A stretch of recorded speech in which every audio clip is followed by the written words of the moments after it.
conceito do padrasto, Marita situava-se à parte, acima das picuinhas do círculo doméstico naquele apartamento do Flamengo. Amava a menina com um entranhado carinho, mesclado a um egoísmo tirânico. As humilhações com que a esposa e a filha torturavam a jovem feriam Cláudio profundamente. O emprego dela na loja, conseguido por ele com intenções definidas, fora providencial. As refeições diárias num restaurante de Copacabana também ajudavam a manter Marita distante daqueles antagonismos flagelantes a maior parte do tempo. Na condição de pai zeloso, vigiava atentamente os passos da moça no trabalho e fora dele para reduzir-lhe ao mínimo os dissabores. Esforçava-se para dar a ela total independência em relação à família. Queria Marita para ele, e só para ele, com a ternura de um pombo e a ferocidade de um lobo. O distanciamento da menina produziu efeitos. Márcia e Marina, mãe e filha, parecendo duas irmãs doidivanas, viram nas prolongadas ausências dela um alívio.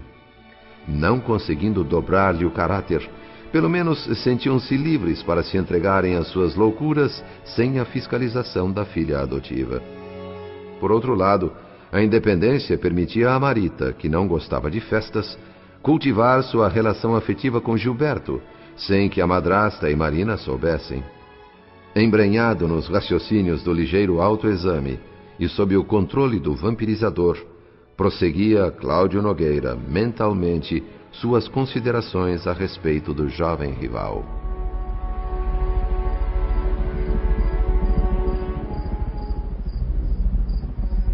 Um canalha esse moleque. Sem nenhuma hesitação engana duas moças ao mesmo tempo. Mas o silêncio vai funcionar melhor que uma explosão de raiva. Se eu levasse adiante a ideia de denunciar Gilberto à polícia, o prejuízo seria só meu. Marita iria se afastar, perderia a confiança em mim. Também seria péssimo dizer a ela, de repente, que o cafajeste engana as duas. Produziria um insulto com graves consequências morais, mais um motivo para ela fugir de mim. Melhor deixar o tempo correr. As circunstâncias, os acontecimentos irão machucar muito essa garota. E ela não terá outro remédio senão pedir socorro a mim.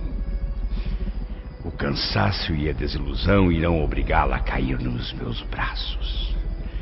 Quanto maior o sofrimento, melhor amante ela será. Engodado pelo obsessor, que não podia ver, o padrasto criava expectativas. A seu ver, Marita, apesar de entregar-se a Gilberto, poderia estar apaixonada por ele, Cláudio, apenas não confessando esse amor por escrúpulos de consciência. Nessas lucubrações pretensiosas, esmerilhava o próprio íntimo, tentando saber se a inspiração que o assaltava naquele momento era segura, legítima. Rememorava as recentes mudanças de comportamento da filha adotiva. Dias antes, a menina começara a mostrar-se um tanto esquiva, o que lhe causou estranheza. Pensou em duas possibilidades. Marita percebera suas apreensões com relação a Gilberto e deliberadamente se afastara receosa, ou estaria fugindo de propósito a fim de ocultar o sentimento amoroso que a impelia irresistivelmente em direção a ele, o padrasto.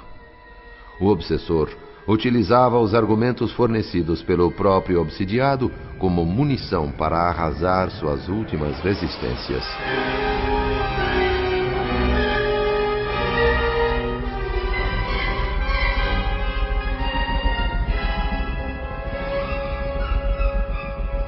Fraqueza é o pior defeito de um homem, Cláudio. A indecisão só leva ao fracasso, à derrota.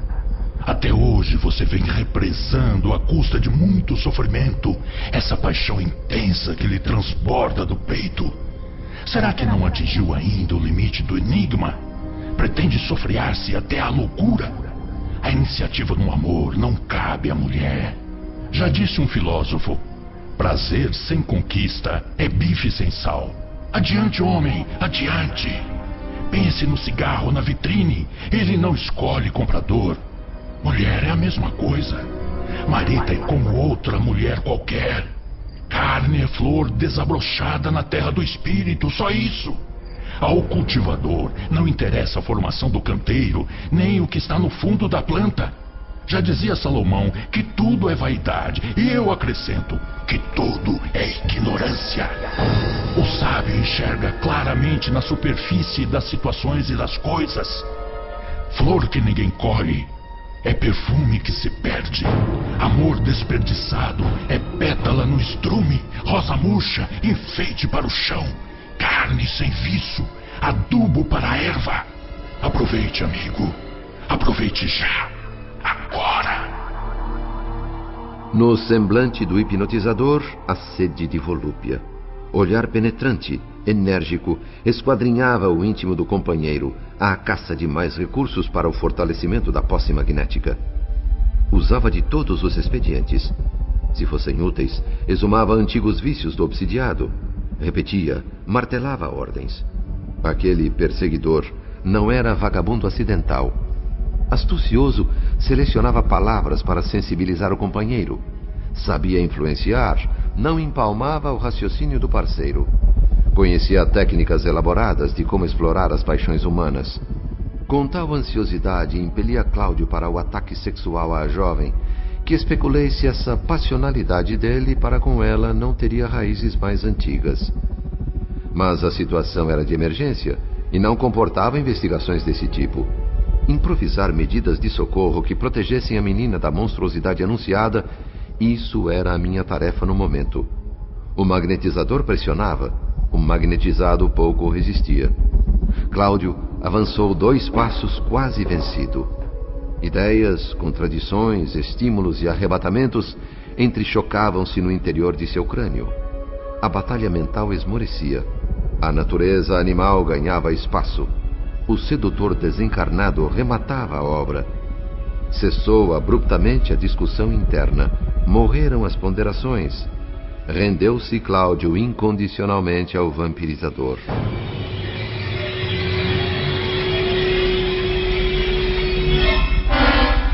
Colaram-se, fundiram-se os dois. Demolida a última trincheira que lhe cerceava os impulsos, o próximo passo seria a abordagem. Alucinado de lascívia, envolveu a garota em longo olhar. Sentiu-se homem, estava determinado.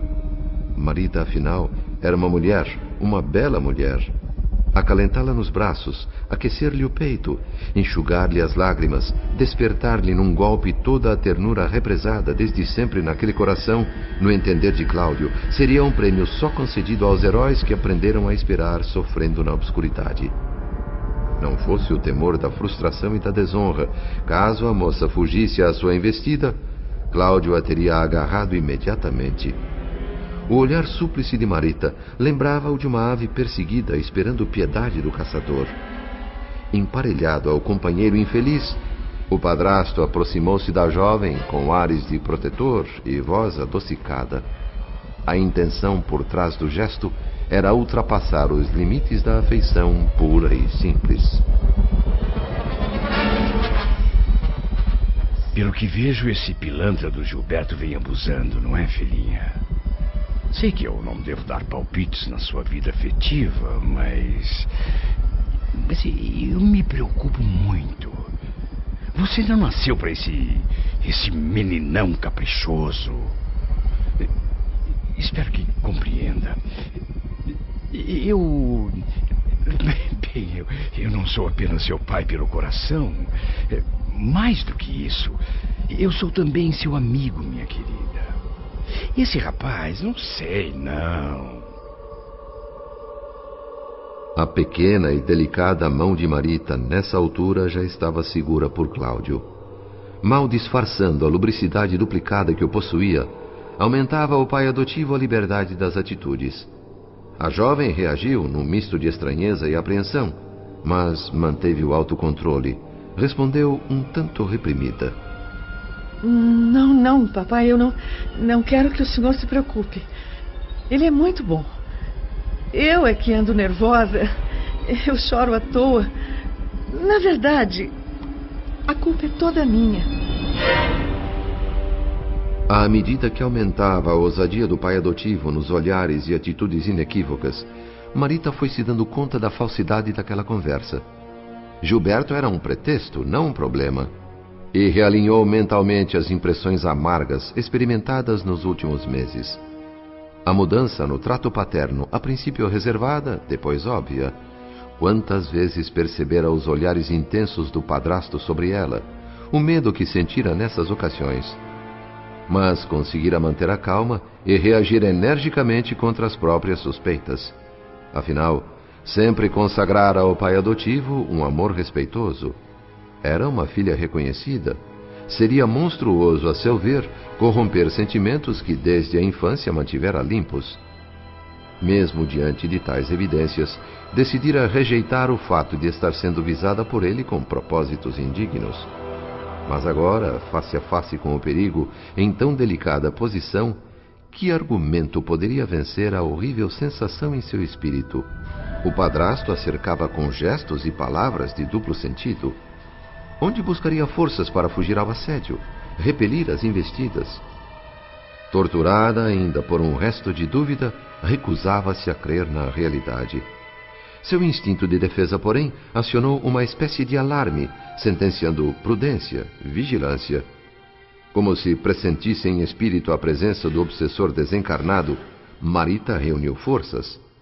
Cláudio procurava envolvê-la nos braços enquanto mascarava as reais intenções, falando de sua vida frustrada, cheia de carências e vazia de amor.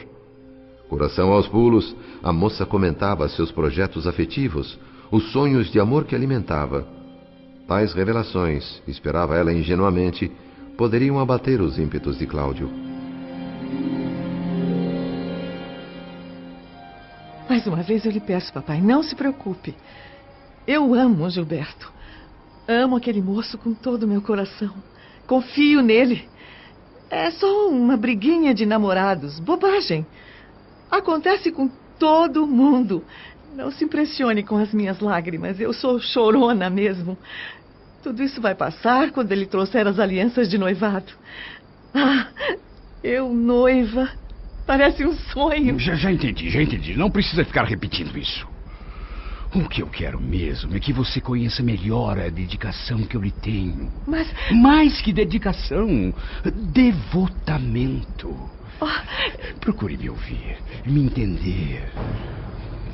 Eu sofro muito, Marita. E isso não é novidade para você.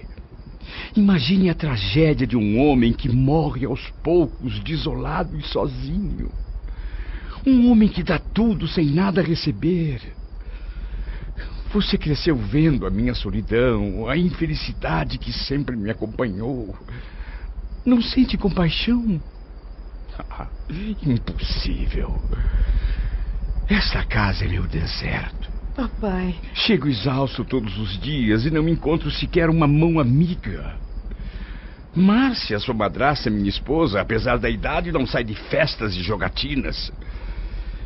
Você é uma menina inexperiente, mas deve ter condições de pelo menos avaliar os conflitos de um pobre diabo algemado a uma companheira de vida irregular.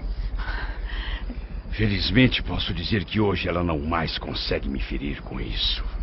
Antes o corte sangrava, mas coração calejado não sente. Detestar Márcia, minha mulher, virou hábito em mim. Dou a ela o dinheiro que exige para que suma da minha frente o mais depressa possível. Marina, que poderia me proporcionar algum reconforto como filha, decidiu me humilhar ainda mais com a sua devassidão. Eu sou um homem falido, minha querida. Papai... Reconheço em mim o mais desditoso palhaço da terra. Só você, Marita, me prende ao lar infeliz. Eu recebi uma proposta do banco. Trabalhar em Mato Grosso, uma promoção, salário dobrado. Mas pensei em você e desisti. Que isso, papai? Só por você eu tolero os insultos de Márcia, as ingratidões de Marina, os problemas profissionais. Será que consegue me compreender, filha? Mas é claro, papai, é claro que sim.